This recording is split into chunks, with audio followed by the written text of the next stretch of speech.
Hello friends, welcome to Study with Harshit. Today I am going to share with you phases in Operation Research Study. There are main three phases in Operation Research Study. First one, judgment phase. Second, research phase. And third one is action phase. Now discuss all three in detail.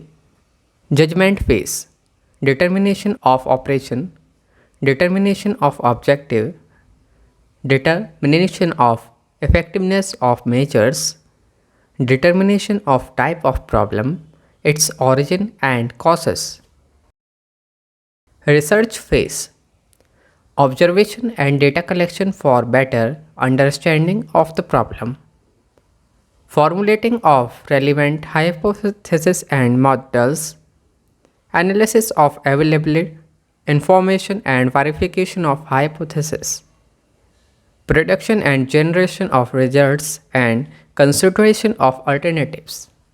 Action phase, recommendation for remedial action to those who first pose the problem.